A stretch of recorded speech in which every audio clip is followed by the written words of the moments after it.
Hi, it's Drew at Finale Fireworks. In this video, I'm going to design a basic show using DMX, Flame, and Spark effects. To take advantage of DMX effects in the real world, you'll need a firing system that supports DMX and some DMX-driven special effects fixtures. I also want to mention that everything that I'm going to demo in this video is available in both the hobbyist and pro versions of Finale 3D. Let's get started. Alright, so the first thing that I'm going to do is add some additional firing positions, which will convert to DMX fixtures. I've already unlocked my positions by clicking the little lock here. So I'll go ahead and switch to the top view to get a better look at those positions. And I'll just select these 8 and duplicate those to create 16 more positions, which we'll use for our DMX fixtures. That looks good, just like that. I'll go ahead and rename these to give them a little bit better name. So I've got DMX 1 through 8. Do the same thing with the front row here, and that will be renamed. We'll do DMX again. You'll see for all 8 of those we'll automatically get names DMX 9 through 16. Alright, so I'll go ahead and lock down those positions now so they aren't accidentally moved. Next, I'll go ahead and convert the front 2 rows of firing positions to DMX fixtures. So the difference between a standard pyro firing position and a DMX firing position or a DMX fixture is that a firing position for pyro can contain a variety of modules or hardware and effects, whereas a DMX firing position represents just a single DMX fixture. So for each DMX fixture that you plan to use in your show, you need a DMX position. So right now, all of these are firing positions for pyro, and we'll go ahead and configure the front 2 rows as DMX fixtures. So I'll go ahead and select this row of positions, right click, configure position as DMX fixture. I'll set these as position type master, and we'll go ahead and use Chauvin sparklers. I'm going to control all of these fixtures independently in my show, so I'll auto-assign DMX channel ranges, and that'll assign unique channel range, a unique channel for each DMX fixture. Okay, I'm going to go ahead and repeat that process for the front row of positions here. So I'll select all of them, right-click, and do Configure Position as DMX Fixture. This time I'll also make them all masters, and I will go ahead and make them Explo Waveflamers. The difference here being that I'm not going to auto-assign the addresses because I'd like to control all of these fixtures on the same DMX universe and channel. So what I'll do is I'll specify a DMX universe of 1 and a channel of 20 for all of these fixtures, and I'm going to use 20 because I know that that channel base is out of the range of the other fixtures in the show. So that looks good. We'll go ahead and click enter. Now, as I mentioned, all of these fixtures will be listening on the same address. So we'll take advantage of the master-slave paradigm in Finale 3D. And to do that, I'll go ahead and select 7 of the 8 fixtures and convert those to slaves. So I'll just right-click on any one, configure position as DMX fixture, and then we'll go and change these to slaves. Enter, and there we go. So now you can see that the slave fixtures are represented by diamonds, and also this entire set of fixtures is listening on the same DMX address. If you have multiple sets of DMX fixtures that have a master-slave relationship, it's very easy to see which slaves belong to which master by mousing over the master, and there you can see the slaves are automatically highlighted, or you can mouse over a slave and you will see that the corresponding master fixture is highlighted. To get a better look at the configuration that we set for all the positions, let's take a quick look at the positions window. So I'll go to Window and pull up the positions window. And here you can see information in a tabular format for all of the positions in the show. So let's go ahead and shrink this down a little bit just so we can see the positions in the background at the same time. So here if I highlight these, you'll see this corresponds to the 8 DMX fixtures, which are our Chauvin sparklers. And these are all master fixtures that are controlled independently, as represented by the independent DMX channel ranges. So here we have our universe channel base, and then we have this read-only column where we're automatically calculating the necessary channel ranges based on fixture type. For our next 8 fixtures, we have our Explo waveflamers, where we have one fixture as a master and 7 others as slaves. And as you can see, these fixtures are all each one requires 6 DMX channels, and they are all listening on the same address. Finally, we have our 9 pyro firing positions, which of course have no DMX parameters because they are for pyro. So that looks great. All right, with everything set up with the positions, let's go ahead and add some effects to our show. So I'll switch camera views here to this custom design view. And then let's go ahead and add an effect for the waveflamers. So the waveflamers are my front row of positions, and I'll go ahead and add an effect. Now, with a set of positions where you have a master and slaves, you only need to add, and you only should add, effects to the master fixture. So I'll go ahead and right click on the master fixture and choose Add DMX Effect to Fixture, and I have a list of effects that's automatically sorted for the fixture type, based on the fixture type. So I'll go ahead and add this effect, the GFX 9053 for the waveflamer, and we can take a look at it by scrubbing through on the timeline, and there you go. So you can see I have only added a single effect to the master fixture, but yet I have an effect appearing in parallel on all of the on the entire row of DMX fixtures here. So that's awesome. The next thing I'd like to do is take advantage of our Pan 180 feature. Let's say, for example, that in the real show environment, you'd like to rotate around these 4 fixtures on the right, and we have a feature to do that. So I'll select those fixtures, right click, configure position as DMX fixture, and then in the DMX fixture angle drop down, I'll just choose Pan 180, which mirrors those fixtures. So now if we scrub through again, you'll see that those flames on the right hand side are mirrored. So that's very cool. All right, let's go ahead and add an effect for our Chauvin sparkulars. Because each of these are controlled independently and each is a master fixture, I'll select all of them and add the effect to each fixture, to each and every fixture. So I can right click on any of the fixtures and select Add DMX Effect to Fixture. And in this case, unlike the waveflamers, we don't have the effects downloaded for this fixture. So just by clicking here, I will be offered the option to launch a web browser and subscribe to the appropriate catalog. Go ahead and do that. And that will bring up the supplier catalog here in a browser window. I'll bring that over so you can see that.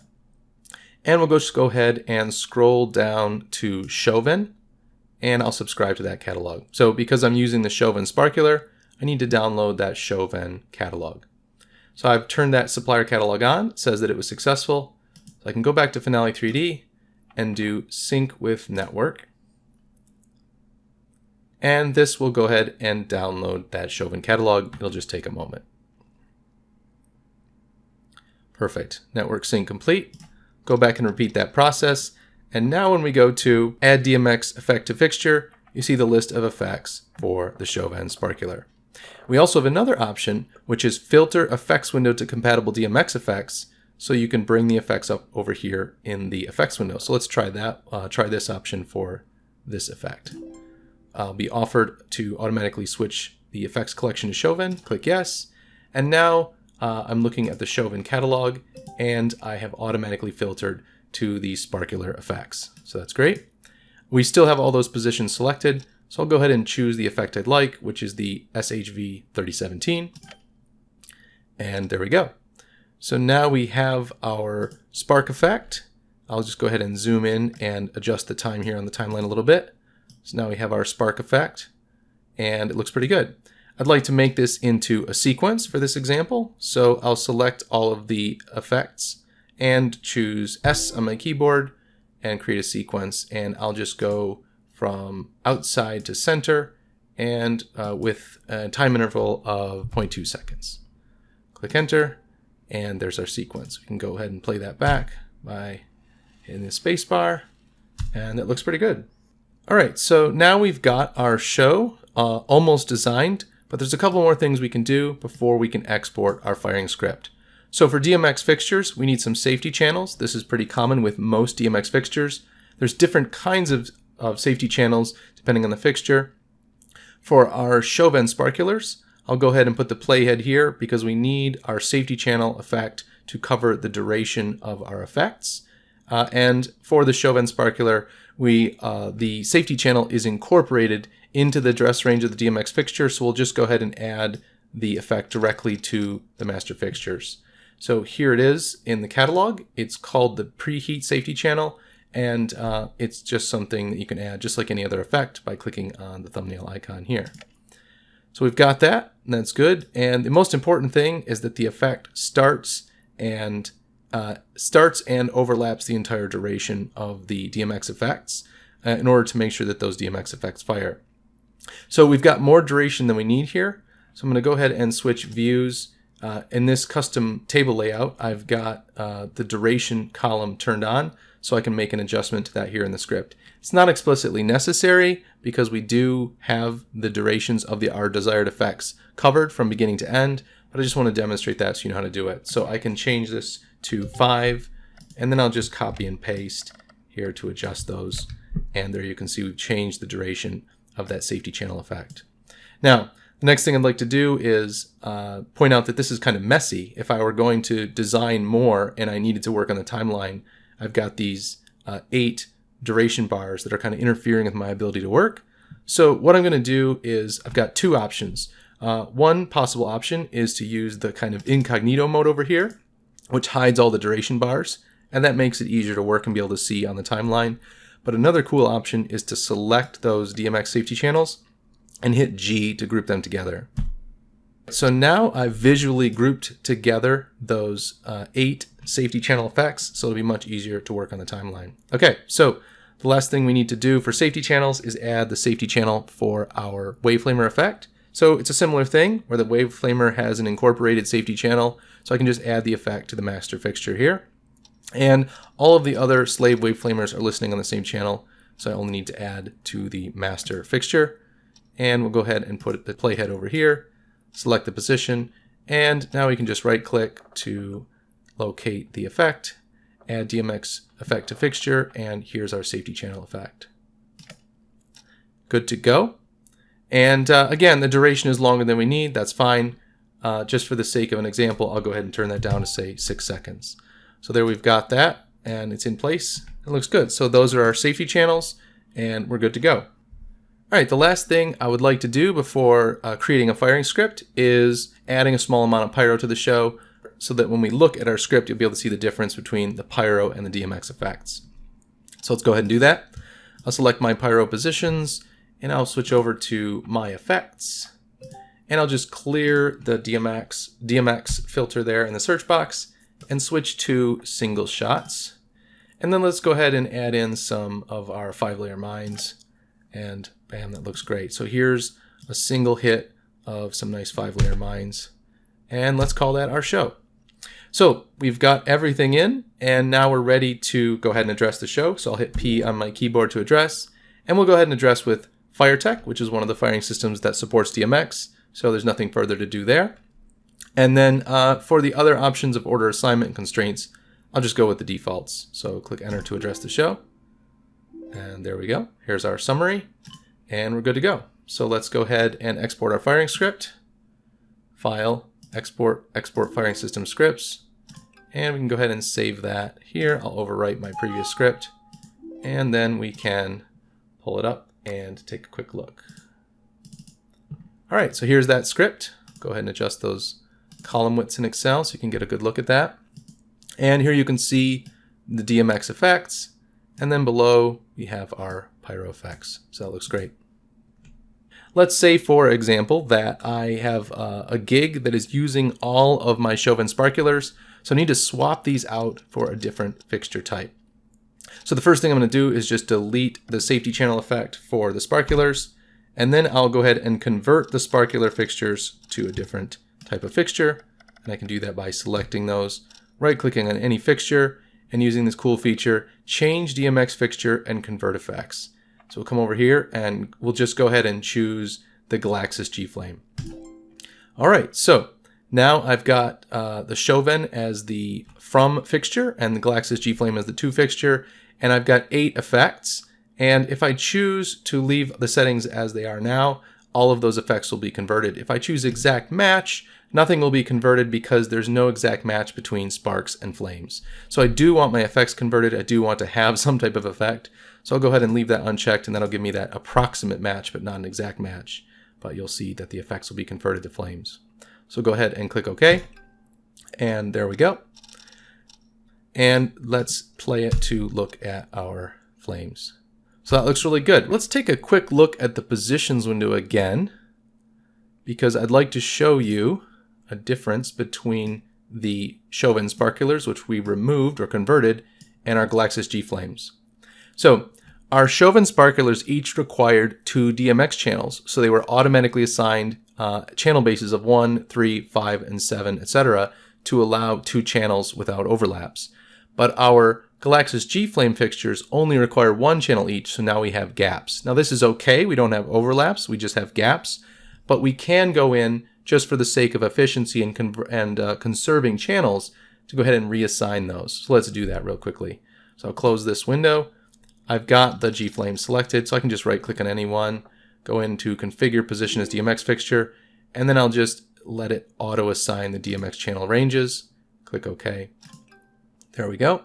Let's go back to the positions window, and now you can see we've got consecutive channel ranges or channel bases assigned, and we're using consecutive channels here in the channel range column. So we're good there, and I'll go ahead and close the positions window. Before I can export my script, I need to add the safety channel for the Galaxis GFlame. Now, GFlames work a little bit differently than the Waveflamers or the sparklers that we had in previously. They have a safety channel that can be set independently from the range of addresses for a given fixture. So to do that, we need to add a firing position. I'll just hit Control L on my keyboard, unlock those positions so I can drag this to a better spot. I'm just going to go ahead and set that right there. There's no particular reason other than just to make it easy to get to. Go ahead and lock the positions down again, and then I'll just rename this. I'll just call it GFlame Safety. The name is unimportant, but it helps keep things organized. All right, now I need to configure the GFlame Safety position as a DMX fixture, and I'll change this to a master fixture, and the fixture type will be the Galaxis Safety channel. I need to set the DMX universe to 1 and use an available channel. I know that I'm using channel 1 through 8 for my GFlame, so I'll just go with channel 10. That's not the channel we're using for our Waveflamer, so we're good there.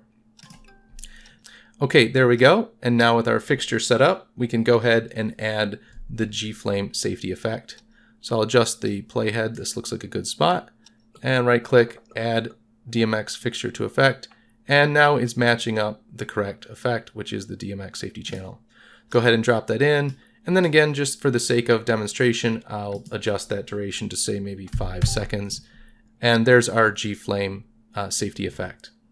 Before we can re-export our show, the last thing we need to do is just readdress.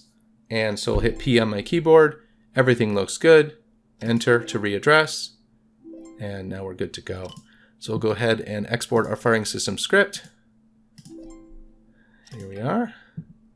I'll go ahead and give this one another name so we don't overwrite. And click OK. And now we can take a look at that script. So here it is. And we still have our Waveflamer effect, and now we have our GFlame effect, which we subbed in for the Chauvin sparkler, and then of course we still have our pyro effects as well. So that's our script. Everything looks great. I'll go ahead and close that down, and then we'll take a look at one more thing. So from the File menu, I'll choose Reports, Special Reports, and then DMX Fixture Setup. I'll go ahead and overwrite the previous one I created here, and then we'll pull that up. And here's the result. So when shooting a pyro show, you'll probably also need a report to wire up those individual pyro effects, like a cue sheet or a setup list. In the case of the DMX fixtures, this report just helps me configure everything on site. So now I'll know when I get to my event site what addresses I need to set on my DMX fixtures for my flames, including the GFlame and the Waveflamer. And I also have that note here, importantly, about rotating those fixtures around. That's reflected here by that position flag that says Pan 180. So everything looks great, and I'm ready to go. That's it for this video on using Finale 3D to design a show with DMX effects. Thanks very much for watching. Be sure to check out all the other great videos on our YouTube channel, and if you'd like to be notified about new videos as they come out, don't forget to hit that subscribe button.